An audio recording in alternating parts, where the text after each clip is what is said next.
نے خود کہی، اقامت بھی جبریل نے۔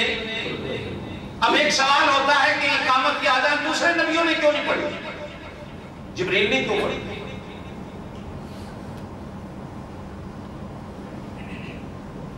اس لیے کہ یہ اذان اور اقامت حضور علیہ السلام کی امت کو بھی سکھانے والا جبریل تھا۔ مسلم شریف کے اندر پورا واقعہ تھا، سیاستہ میں دوسرے نمبر کی کتاب ہے مسلم شریف، جس کے اندر یہ پورا واقعہ کہ اذان کیسے آئی، کیسے سکھائی۔ میں اس تفصیل میں نہیں جاتا۔ اذان دنیا میں سکھانے والا بھی ہمیں جبریل ہے اور نبیوں کو سنانے والا بھی جبریل ہے۔ 1,24,000 نبیوں نے نماز پڑھی، پھر کیسے پڑھی؟ معلوم ہوتا ہے کہ اللہ پاک سارے نبیوں کو وہ قادر مطلق ہے، آسمانوں پہ بلا لے یا ان کو ان کی قبروں میں زندہ رکھے، حضور علیہ السلام کے پیچھے کھڑا کر کے نمازیں پڑھا دے۔ ایمان اور عقیدہ بنانا پڑے گا کہ نبی اپنی قبروں میں زندہ ہیں۔ اگر مبتدی نماز پڑھنے والے زندہ ہیں تو سارے نبی ہیں، تو پھر امام جو ان کا ہے وہ اپنی قبر میں زندہ کیوں نہیں؟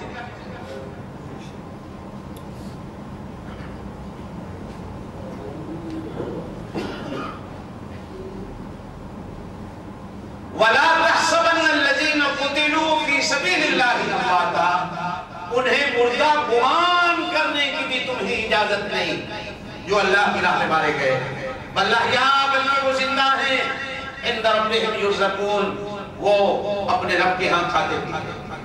مردہ کھاتا ہے، مردہ پیتا ہے، وہ کھاتے پیتے۔ اور اگلی آیت بڑی عجیب ہے، فرحین فرح سے ہوتا ہے، خوشی، فرحین بما آتاہم اللہ من فضلہ، اللہ نے جو کچھ ان کو دے رکھا ہے وہ اس پر قبروں میں خوش ہوتے ہیں، اس پر قبروں میں مردے خوشیاں مناتے ہیں۔ آپ نے جو قلیل کی خوشی منائی، آپ مردے تھے زندہ تھے؟ زور سے بولو۔ شادی والے دن آپ خوشی مناتے ہو، مردہ ہوتے ہو یا زندہ ہوتے ہو؟ بھائی زندہ بندہ خوشی مناتا۔ پہلے سپارے کی دوسری آیت، ذالک الکتاب لا ریب فیہ، یہ وہ کتاب ہے جس میں شک نہیں، ھدی للمتقین، متقین کو راہ دکھاتی ہے۔ متقین کون ہیں؟ الذین یؤمنون بالغیب، جو ایمان بالغیب رکھتے ہیں۔ کیا؟ زور سے بولو، ایمان بالغیب رکھتے ہیں۔ تم نے اللہ کو دیکھا ہے؟ اللہ زندہ ہے کہ نہیں؟ زور سے بولو، اللہ زندہ ہے کہ نہیں؟ اسے تو کبھی موت آنی ہی نہیں، وہ زندہ ہے، وہ زندہ ہے۔ یؤمنون بالغیب، ہمیں نظر نہیں آتا۔ اب اس کی کوئی دلیل نہیں کہ وہ ہمیں زندہ نہیں آتا تو ہم اسے زندہ، نظر نہیں آتا تو اسے زندہ کیسے مانے؟ اگر نبی تمہیں زندہ نظر نہیں آتا تو اس کا یہ مطلب تو نہیں کہ اسے زندہ نہ مانو۔ اگر تمہیں اللہ نظر نہیں آتا تو اس کا مطلب یہ تو نہیں کہ تم اللہ کو مردہ مانو۔ جب اللہ کو اندیکھے مان رہے ہو کہ وہ زندہ ہے تو پھر نبی کو بھی اندیکھے مان لو کہ وہ زندہ ہے۔ اس لیے کہ حضور پاک صلی اللہ علیہ وسلم نے فرمایا، میرا روضہ اور میرے منبر کے درمیان کا یہ جتنا ٹکڑا ہے یہ جنت کا ٹکڑا ہے۔ کیا ہے؟ زور سے کوئی، یہ کیا ہے؟ جنت کا ٹکڑا ہے۔ میں آپ سے پوچھتا ہوں، تم جان سب سارے جب انشاءاللہ جنت میں جاؤ گے نا؟ زور سے کہہ دو آمین، انشاءاللہ جنت میں موت ہوگی۔ ارے بھائی جنت میں تو موت ہی ہوگی، جنت میں زور سے بولو، جنت اس دن قرآن سے حدیث کہ اس دن اللہ پاک جب جنت والے جنت میں چلے جائیں گے، جہنم والے جہنم میں چلے جائیں گے، ایک دمبے کی شکل میں ایک جانور لایا جائے گا، اسے لٹایا جائے گا، اس کے گلے پہ چوری چلائی جائے گی۔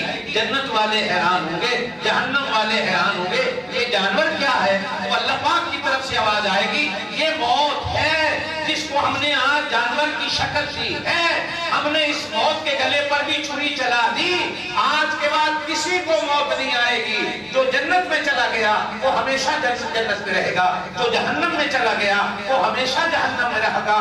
نہ جنت میں موت نہ جہنم میں موت۔ تو میرے پاک نبی کا روزہ تو جنت کا ٹکڑا ہے، پھر میں کیسے مان لوں کہ وہ مر گئے؟ وہ تو جنت ہے، وہ تو جنت ہے۔ جنت میں موت، زور سے بولو، جنت میں موت، کیسے مان لے کہ وہ مر گئے؟ کیسے مان لے وہ مر گئے؟ اور ایک حدیث کا ٹکڑا بڑا ہی وہ علیہ رسول اللہ، آپ صلی اللہ علیہ وسلم نے فرمایا میرا منبر میرے حوض کے اوپر ہے۔ یہ حوض کوثر جسے کہتے ہیں، زور سے آمین۔ اللہ قیامت کے دن حضور صلی اللہ علیہ وسلم کے ہاتھوں حوض کوثر کا جام پلایا، آمین۔ فرمایا میرا منبر میرے حوض کے اوپر ہے،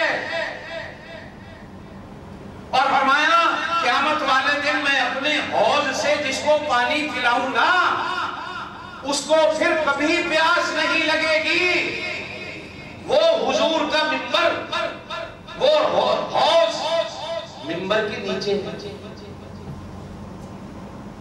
اور حضور فرماتے ہیں میرے ساتھ ابو بکر بھی کھڑا ہوگا، عمر بھی کھڑا ہوگا، یہ بھی میرے ساتھ رل مل کے لوگوں کو پلائیں گے۔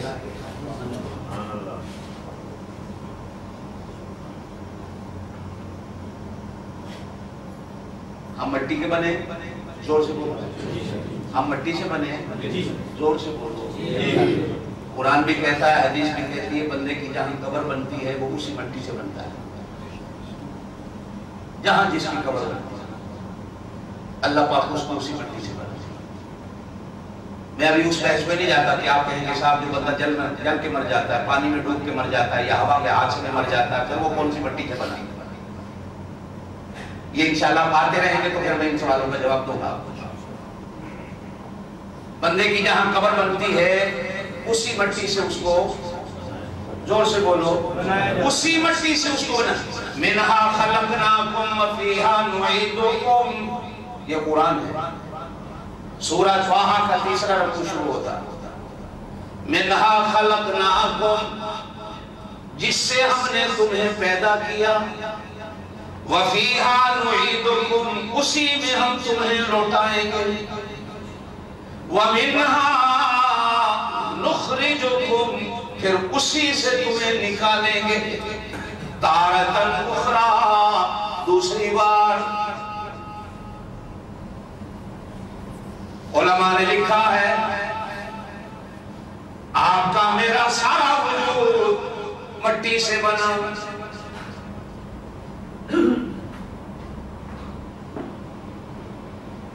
لیکن جب میرا اللہ نبیوں کے وجود کو بناتا ہے، میں آج سارے اس اختلاف کو مٹاتا ہوں۔ آپ حضرات کے سامنے جو کہتے ہیں یہ نبی کو نور نہیں مانتے، میرے پاک نبی صلی اللہ علیہ وسلم نے فرمایا جب اللہ پاک نبی کے وجود کو تخلیق لیتا ہے 75% مٹی نبی کے وجود کی اللہ جنت سے لیتا ہے، 25% مٹی میرا اللہ پاک اس زمین کی لیتا ہے۔ اوہ میں ہم قوم والوں قربان جاؤں، میرے پاک نبی جہاں دفن ہے وہ روضہ جنت کا ٹکڑا بنا، 75% تو آپ صلی اللہ علیہ وسلم کے وجود کی مٹی اس جنت سے آئی، اور میرے اللہ نے باقی 25% بھی اس زمین کی نہیں لی، بلکہ اللہ نے وہ بھی اسی جنت کے ٹکڑے کی لی جس کے بارے میں میرے پاک نبی نے فرمایا ما بین بیتی و منبری روضۃ من ریاض الجنہ، میرے روضے اور میرے منبر کے درمیان کا جتنا ٹکڑا ہے یہ جنت کا ٹکڑا ہے۔ ایک بندہ کہتا ہے یہ جنت کے کیسے آ سکتی ہے؟ میں کہتا ہوں ہم قوم والوں، اگر حجر اسود کا پتھر جنت سے آ سکتا ہے، اگر حجر اسود والا پتھر جنت سے آ سکتا ہے، اگر مقام ابراہیم والا پتھر جس پتھر پہ ابراہیم کے پیروں کے نشان ہیں وہ جنت سے آ سکتا ہے، تو میرے پاک نبی کے روزے والا ٹکڑا جنت سے کیوں نہیں آ سکتا؟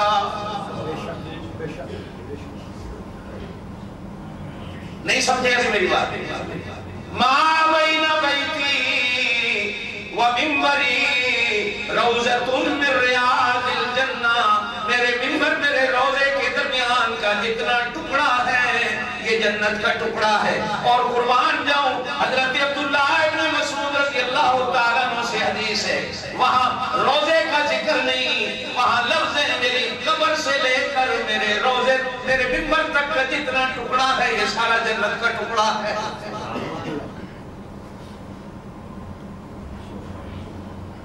جناب ابو بکر صدیق زور سے کہ زور رضی اللہ، زور سے موت کا وقت آیا، سکرات قریب آئی، صحابہ کرام نے پوچھا امیر المومنین آپ کو مرنے کے بعد ہم دفن کہاں کریں؟ توجہ ہے؟ کہا مجھے غسل دے کر کفن دے کر جنازہ پڑھ کے میری میت کو اٹھا کر میرے پاک نبی کے روضے کے دروازے کے سامنے رکھ دینا اور زور سے پوچھنا یا رسول اللہ ہم ابو بکر کو لائے ہیں کہاں دفن کریں؟ جو اجازت ملے، جو حکم ملے، جو امر ملے، اگر وہ کہیں کہ جنت البقیع میں دفن کرنا ہے مجھے جنت البقیع میں دفن کر دینا، اگر وہ کہیں مکے میں دفن کرنا ہے مجھے مکے میں دفن کر دینا، اگر وہ کہیں میرے گھر میں دفن کرنا ہے میرے گھر میں دفن کر دینا، الغرض میری قبر کا مسئلہ بھی میرے نبی حل کریں گے۔ تاریخ کہتی ہے، حدیث کہتی ہے، صحابہ کہتے ہیں غسل دیا، کفن دیا، جنازہ ہوا، صحابہ کرام کندھے پر جناب ابو بکر صدیق کو اٹھا کر حضور کے روضے کے پاس لائے۔ حضرت عمر نہیں، حضرت علی بولے، زور سے بولو سبحان اللہ۔ لوگ کہتے ہیں ابو بکر علی دشمن تھے، لوگ کہتے ہیں ابو بکر علی کا آپس میں رشتہ نہیں تھا، لوگ کہتے ہیں حضرت علی ابو بکر سے ناراض تھے، لوگ کہتے ہیں حضرت علی ابو بکر سے غصے تھے، بولتے نہیں تھے۔ آج حضرت علی کھڑے ہو کر آنکھوں سے نیر بہا کر آنسو بہا کر رو رو کے پوچھ رہے ہیں آقا ہم آپ کے غلام ابو بکر کو لائے ہیں، جہاں آپ حکم کریں گے ہم وہاں دفن کریں گے۔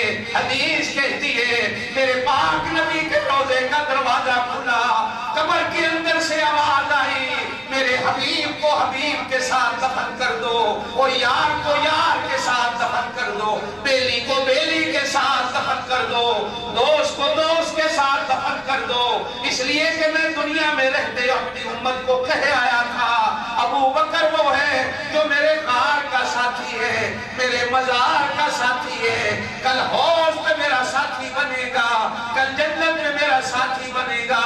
آج کیسے ہو سکتا ہے کہ میں کہیں اور دفن کی اجازت دوں؟ صحابہ کرام کہتے ہیں اللہ کی قسم ہے اپنے کانوں میں ہم نے نبی کریم علیہ السلام کی رس گھولتی آواز کو سنا ہے۔